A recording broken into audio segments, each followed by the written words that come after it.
ಉಪಮುಖ್ಯಮಂತ್ರಿ ಡಿಕೆ ಶಿವಕುಮಾರ್ ಮತ್ತು ಕೇಂದ್ರ ಸಚಿವ ಎಚ್.ಡಿ. ಕುಮಾರಸ್ವಾಮಿ ಪರಸ್ಪರ ಅಪಹಾಸ್ಯ ಮಾಡಿಕೊಳ್ಳುತ್ತಿದ್ದಾರೆ. ನಿಮ್ಮನ್ನ ಯಾಕೆ ಕುಮಾರಸ್ವಾಮಿ ಟಾರ್ಗೆಟ್ ಮಾಡ್ತಿದ್ದಾರೆ ಎಂದು ಕೇಳಿದ್ರೆ ಶಿವಕುಮಾರ್ ಲೇವಡಿ ಮಾಡುವ ಧ್ವನಿಯಲ್ಲಿ ಅವರಿಗೆ ನನ್ನನ್ನ ಕಂಡ್ರೆ ಅಪಾರ ಪ್ರೀತಿ, ಅತಿಯಾದ ಲವ್, ಹಾಗಾಗಿ ನನ್ನನ್ನ ಟಾರ್ಗೆಟ್ ಮಾಡ್ತಾರೆ ಎಂದು ಹೇಳಿದರು.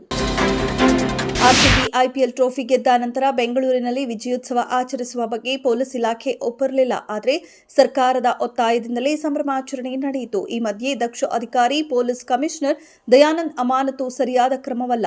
ವಿಜಯೋತ್ಸವದ ದಿನ ದಾದಾಗಿರಿ ಮಾಡಿದ್ದು ಡಿಸಿಎಂ ಡಿಕೆ ಶಿವಕುಮಾರ್ ಅವರು. ಉಪಮುಖ್ಯಮಂತ್ರಿ ಸ್ಥಾನಕ್ಕೆ ಅವರು ರಾಜೀನಾಮೆ ಕೊಡಬೇಕು ಎಂದು ಕೇಂದ್ರ ಸಚಿವ ಪ್ರಹ್ಲಾದ್ ಜೋಶಿ ಸರ್ಕಾರದ ವಿರುದ್ಧ ಕಿಡಿಕಾರಿದ್ದಾರೆ.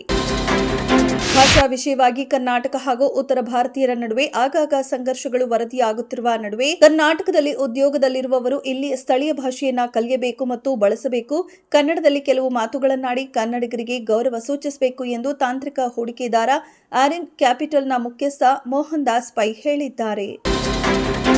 ಬೆಂಗಳೂರು ನಗರ ಕಮಿಷನರ್ ದಯಾನಂದ್ ಅಮಾನತು ಕುರಿತು ಕೇಂದ್ರ ಸಚಿವ ಎಚ್.ಡಿ. ಕುಮಾರಸ್ವಾಮಿ ಸ್ಫೋಟಕ ಹೇಳಿಕೆ ನೀಡಿದ್ದಾರೆ. ಕಾಲ್ತುಳಿತ ದುರಂತಕ್ಕೆ ಸಂಬಂಧಿಸಿದಂತೆ ಪೊಲೀಸರನ್ನ ಅಮಾನತು ಮಾಡಿರುವುದು ಒಂದು ನಾಟಕವಷ್ಟೇ ಎಂದಿದ್ದಾರೆ. 1 ತಿಂಗಳು ಸಸ್ಪೆಂಡ್ ಅಂತ ನಾಟಕ ಮಾಡ್ತೀವಿ ಅಂತ ಹೇಳಿದ್ದಾರೆ ಎಂದು ಕೇಂದ್ರ ಸಚಿವ ಎಚ್.ಡಿ. ಕುಮಾರಸ್ವಾಮಿ ಸ್ಫೋಟಕ ಹೇಳಿಕೆ ನೀಡಿದ್ದಾರೆ. ಚಿನ್ನಸ್ವಾಮಿ ಕ್ರೀಡಾಂಗಣದ ಬಳಿ ಆರ್ಸಿಬಿ ಸಂಭ್ರಮಾಚರಣೆ ವೇಳೆ ಸಂಭವಿಸಿದ ಕಾಲ್ತುಳಿತ ಪ್ರಕರಣದಲ್ಲಿ 11 ಮಂದಿ ಸಾವಿಗೆ ರಾಜ್ಯ ಸರ್ಕಾರವೇ ನೇರ ಹೊಣೆ ಎಂಬ ಬಿಜೆಪಿ ಆರೋಪ ರಾಜಕೀಯ ಪ್ರೇರಿತ ಎಂದು ತಿರುಗೇಟು ನೀಡಿರುವ ಕಾಂಗ್ರೆಸ್, ಕಾಲ್ತುಳಿತ ಪ್ರಕರಣಕ್ಕೆ ಸಂಬಂಧಿಸಿ ಕೇವಲ ಪೊಲೀಸರು ಮಾತ್ರವಲ್ಲ, ತಪ್ಪು ಮಾಡಿದ ಎಲ್ಲರ ವಿರುದ್ಧವೂ ಕ್ರಮ ಕೈಗೊಳ್ಳಲು ತನಿಖೆ ಆರಂಭಿಸಲಾಗಿದೆ. ಆದರೆ ಬಿಜೆಪಿ ನಾಯಕರು ಇದನ್ನು ರಾಜಕೀಯಕ್ಕೆ ಬಳಸಿಕೊಳ್ಳುತ್ತಿದ್ದಾರೆ ಎಂದು ಕಾಂಗ್ರೆಸ್ ನಾಯಕರು ಪ್ರತಿಕ್ರಿಯಿಸಿದ್ದಾರೆ.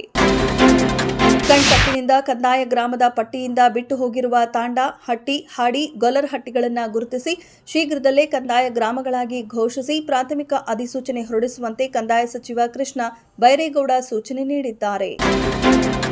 ಭಾರತದಲ್ಲಿ ಕೋವಿಡ್ ಪ್ರಕರಣಗಳು 5,000 ದಾಟಿದ್ದು, ಕೇಂದ್ರ ಆರೋಗ್ಯ ಸಚಿವಾಲಯ ಇಂದು ಬಿಡುಗಡೆ ಮಾಡಿದ ಅಂಕಿ ಅಂಶಗಳ ಪ್ರಕಾರ ಕೇರಳವು ಅತಿ ಹೆಚ್ಚು ಸೋಂಕು ಪೀಡಿತ ರಾಜ್ಯವಾಗಿದೆ.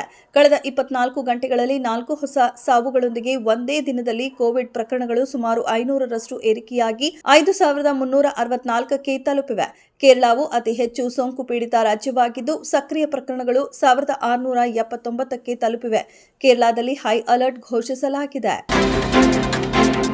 ಜಾಗತಿಕ ಆರ್ಥಿಕ ಹಿನ್ನಡೆ ಮತ್ತು ಅನಿಶ್ಚಿತ ಪರಿಸ್ಥಿತಿ ಮಧ್ಯೆಯೂ ಭಾರತದ ಆರ್ಥಿಕತೆ ತಕ್ಕಮಟ್ಟಿಗೆ ಬೆಳವಣಿಗೆ ಸಾಧಿಸುತ್ತಿದೆ.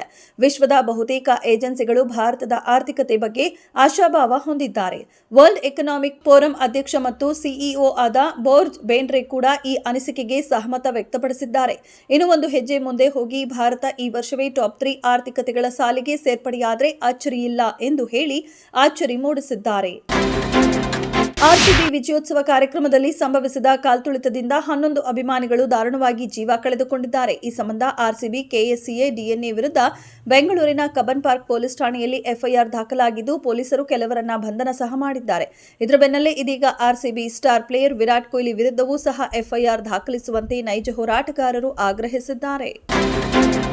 ಕನ್ನಡದ ನಟ ಮಡೆನೂರು ಮನು ಅವರು ಅತ್ಯಾಚಾರ ಆರೋಪದಲ್ಲಿ ಜೈಲು ಸೇರಿದ್ರು. ಇಷ್ಟು ದಿನ ನ್ಯಾಯಾಂಗ ಬಂಧನದಲ್ಲಿ ಇದ್ದ ಇವರಿಗೆ ಈಗ ಸಣ್ಣ ರಿಲೀಫ್ ಸಿಕ್ಕಿದೆ. ಮಡೆನೂರು ಮನು ಅವರಿಗೆ ಈ ಕೇಸ್ನಲ್ಲಿ ಜಾಮೀನು ನೀಡಲಾಗಿದೆ. ಜಾಮೀನು ಸಿಕ್ಕಿರುವ ಹಿನ್ನೆಲೆಯಲ್ಲಿ ಅವರು ಇಂದು ಪರಪ್ಪನ ಅಗ್ರಹಾರ ಜೈಲಿನಿಂದ ಬಿಡುಗಡೆ ಆಗಲಿದ್ದಾರೆ.